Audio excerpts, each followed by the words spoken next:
एक प्रसंग आहे, कोणताही अन्याय अत्याचार हो, कोणत्याही विहाराचा मुद्दा असो, कोणत्याही समाजाचा मुद्दा असो किंवा आपल्या ध्वजाचा मुद्दा असो, आपण सर्वांनी एकत्र राहायला पाहिजे, ताकदीने राहायला पाहिजे. तुम्हाला चांगल्या पद्धतीने माहिती आहे आणि म्हणून मी आपल्या सर्वांना एवढंच म्हणतो की आज जर आपण एकजूट राहिलो तर कोणताही समाजाचा दलाल आपल्याला काहीही करू शकणार नाही, हे आपण सर्वांनी समजून घेतलं पाहिजे.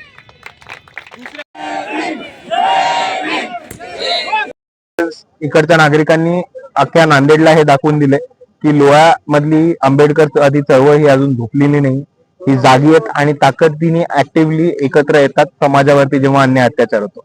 अरे लोह्याच्याच लोकांना समजलंय की दलालांना निवडून दिलं की काय होतं, आता लोह्याचेच लोक या दलालांना रस्त्यावरती आणण्याशिवाय थांबणार नाही. चालूच राहील आणि एका बाजूला जसं रस्त्यावरचं आंदोलन चालू राहतं तसं दुसऱ्या बाजूला कायदेशीर आंदोलन आणि लढाई चालूच राहील. लोहा शहरामधील जायकवाडी वस्तीमध्ये वसाहतीमध्ये जो गेल्या 40 वर्षापासून हा पंचशील ध्वज इथं कार्यरत होता, त्या ठिकाणी अनेक भीम जयंत्या, अनेक बौद्ध जयंत्या, अनेक तिथं बौद्धांची जी जी सण असतात, उत्सव असतात, त्या ठिकाणी साजरी झालेली आहेत, होत होते. पण अचानक या लोहा शहरामध्ये चौकातलं हे शहर असल्यामुळे या जमिनीला सोन्याचा भाव आलेला आहे.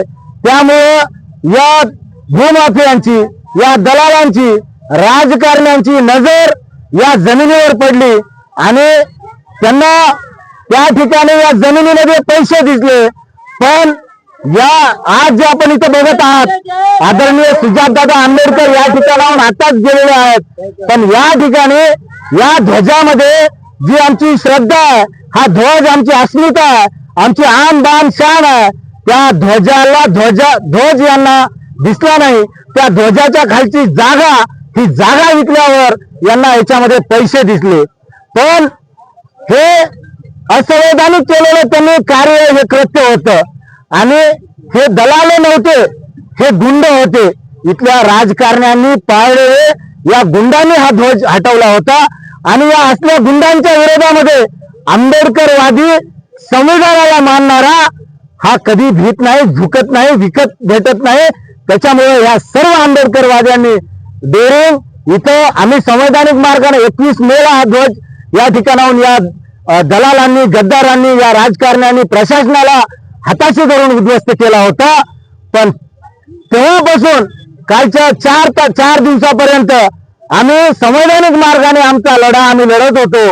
पण या कायदेशीर बाबी प्रशासनाकडून आम्हाला कुठलीही मदत आमच्या तरुणांना झालेली इथं दिसत नव्हती आणि अगदी तरुणांनी, सर्व आंबेडकरवादी तरुणांनी लोहा शहरातले असतील, ग्रामीण भागातले असतील, कंधार तालुक्यातले, शहरातले सर्वांनी मिळून हा ध्वज या ठिकाणी सन्मानाने पुनर्स्थापित केला आणि आज या ठिकाणी त्या तरुणांना आदरणीय सुजात भैया आंबेडकर यांनी हॅट्सअप केलं आहे, म्हणजे तुम्हाला सलामी दिलेली आहे. हे आमचे आंबेडकरवादी तरुणांसाठी खूप मोठी शाबासकीची थाप आहे आणि आंबेडकर घराण्यातले वारस तुम्हाला आज या हॅट्सअप, नुसतं हॅट्सअप नाही, यांना पुढे लढण्यासाठी ही ऊर्जा आहे.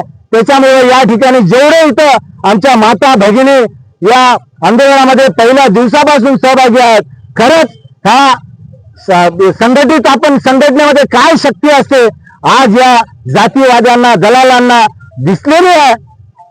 आणि लवकरच आम्ही या ठिकाणी विश्व शांती बौद्ध विहार या ठिकाणी पुनर्स्थापित करणार आहोत.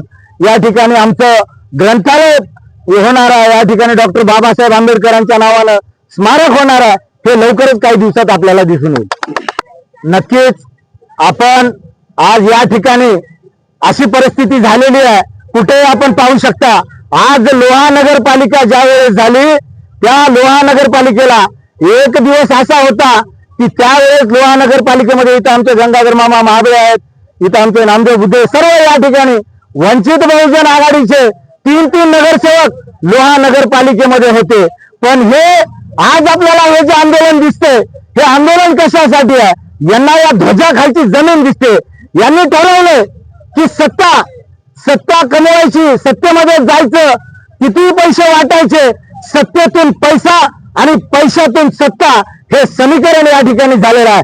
लवकरच तुम्हाला वंचित बहुजन आघाडीच्या माध्यमातून तुम्हाला हे बदललेलं दिसेल. पंचायत समित्या उद्या येणार आहेत, जिल्हा परिषदा येणार आहेत.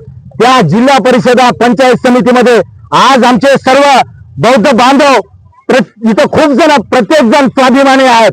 इथं यांच्या या आमिषाला, यांच्या पैशाला भीक घालणार नाहीत आणि स्वाभिमानानं स्वखर्चानं फिरून आमचे वंचित बहुजन आघाडीचे या पंचायत समितीमध्ये, जिल्हा परिषदेमध्ये आणि 2029ला इथं जे या जमिनीमध्ये जो आमदार प्रताप चिखलीकर आहे पडद्याच्या मागून, त्यांच्या सुद्धा ह्या बौद्धांनीच 2004ला त्याला आमदार केलं होतं. 2029ला हेच बौद्ध त्याला घरी बसवल्याशिवाय राहणार नाही. प्रत्येक जण, कारण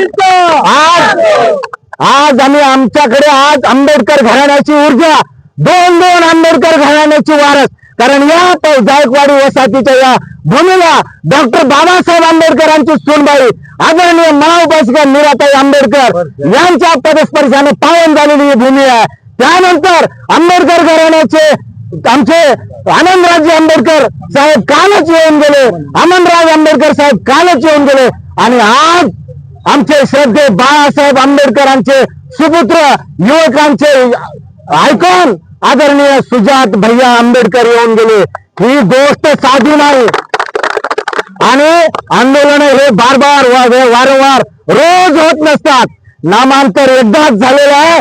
त्याच्यानंतर आमच्या लोहासारख्या या विधानसभेच्या ठिकाणी हा आमच्या या भूमीचा, आमच्या विश्वशांती बौद्ध विहाराचा, आमच्या डॉक्टर बाबासाहेब आंबेडकरांनी 14 ऑक्टोबर 1956ला दिलेल्या पवित्र अशा पंचशील ध्वजासाठी हे आंदोलन लोहा शहरामध्ये झालेलं आहे आणि हे नक्कीच आमचा आज या ठिकाणी विजय झालेला आहे. कागदोपत्री चलत राहते ते आम्ही बघून घेऊ, पण लवकरच या ठिकाणी आपल्याला बौद्ध विहार आणि आपण प्रश्न विचारल्याप्रमाणे आपण विचारलात की प्रश्न आपल्यातीलच गद्दारांचा, ज्या वेळेस आंबेडकरवादी सर्व एकजुटीनं बाहेर येतील, हे गद्दार नक्कीच जातीतले गद्दार घरी बसल्याशिवाय राहणार नाहीत आणि इथं भिनारा कोणीच नाही.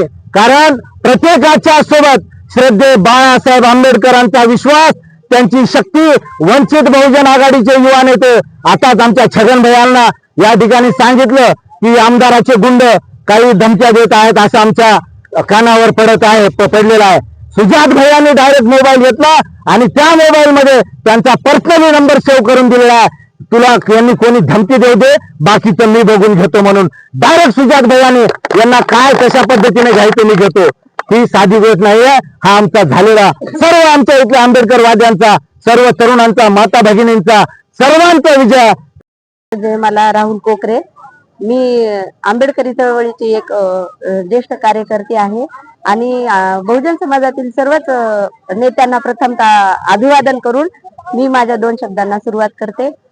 आज आपल्या इथे लोहा येथे जायकवाडी येथे असं प्रकरण झालेलं आहे की काही समाजकंटकांनी हा जो पंचशील ध्वज आहे हा उखडून फेकलेला होता, काढलेला होता आणि त्या दलालांना धडा शिकवण्यासाठी म्हणून पुन्हा पंचशील दादा कांबळे आणि सर्व लोह्यातील नागरिकांनी आणि सर्व दलित वस्तीच्या लोकांनी हा ध्वज पुन्हा इथे फडकवलेला आहे आणि त्याचा आम्हाला सर्व समाजाला गर्व आहे. त्याबद्दल सगळ्यांच्या मदतीने आम्ही पंचशील दादा सर्व एकत्र मिळून दादांच्या पाठीमागे राहून सर्वजण एकत्र होऊन त्यांना बळ देऊन आम्ही ही चळवळ आणखी पुढे नेणार आहोत. जय भीम. ढवळे माणिक मल्हारी, राहणार कुरळा, तालुका कंधार, जिल्हा नांदेड. या विश्वशांती बुद्ध विहाराच्या नियोजित जागेवर ज्या भूमाफियांनी या ठिकाणी जो आमचा पंचशील ध्वज होता तो उखडण्याचं काम केलेलं आहे. या संदर्भामध्ये ज्यावेळेस ध्वजाची या ठिकाणी त्यांनी नासधूस केली त्यावेळेस आम्ही या ठिकाणी 23 जूनला जन आक्रोश मोर्चा या ठिकाणी उभारला गेला. त्यातून या ठिकाणी समाजाने जी एकता दाखवली ती या ठिकाणी अतुलनीय होती. त्या संदर्भातच या ठिकाणी पुन्हा बैठका तहसीलमध्ये घेण्यात आल्या. तहसीलदारांच्याही या ठिकाणी कानावर घालण्यात आलं की ही जी जागा आहे ही जागा या विश्वशांती बुद्ध विहाराची नियोजित जागा आहे आणि या नियोजित जागेवर या ठिकाणी बुद्धविहार होणं अपेक्षित आहे, असं या ठिकाणी जे आंदोलनकर्ते आहेत त्या सर्वांनी तहसीलदारांना पण सुनावलेलं आहे. आणि या जागेचा जे नगर परिषदेला 47 नंबरचा उतारा ती सुद्धा अस्तित्वात होता, पण यांनी नंतर या ठिकाणी तो त्याची खोडाखोड केलेली आहे आणि तो उतारा त्या रजिस्टरवरून गायब केलेला आहे. आणि यापुढे आता मी या आताच्या पुढच्या लढ्याबाबतीत बोलतो की हा लढा आता या ठिकाणी थांबणार नाही. या ठिकाणी जे आमचं श्रद्धास्थान आहे राजगृह, त्या राजगृहाच्या तिन्ही पिढ्या या ठिकाणी येऊन गेलेल्या आहेत. या ठिकाणी महाउपासिका मीराताई आंबेडकर यांचेही या कार्यक्रम या नियोजनस्थळी झालेले आहेत. त्याचबरोबर काल आनंदराज आंबेडकर साहेब येऊनही या ठिकाणी या पंचशील ध्वजाला त्यांनी या ठिकाणी सलामी दिलेली आहे. आणि आज जे राजगृहाचे युवराज आहेत, आम्हा सर्व तरुणांचं जे आयकॉन आहे आदरणीय सुजातदादा आंबेडकर यांनी सुद्धा या ठिकाणी या निळ्या ध्वजाला सलामी दिलेली आहे. आणि हा या ठिकाणी आमचा जो लढा आहे तो अतिशय या ठिकाणी तीव्र स्वरूपामध्ये असणार आहे. आता ही कसल्याही प्रकारे शासन प्रशासनाला गय केली जाणार नाही आणि शासन प्रशासनानं आम्हाला या ठिकाणी धमकी देऊ नये. आम्ही प्रत्येक धमकीला सामोरं जायला तयार आहे. जर या ठिकाणी कोणाला वाटत असेल आम्ही चुकीचं काही केलंय, त्यांनी या ठिकाणी पोलीस स्टेशन मध्ये जावं आणि आमच्यावर गुन्हे दाखल करावेत. या ठिकाणी आम्ही रितसर जी आमची बाजू आहे ती आम्ही कोर्टामध्ये मांडण्यास तयार आहोत.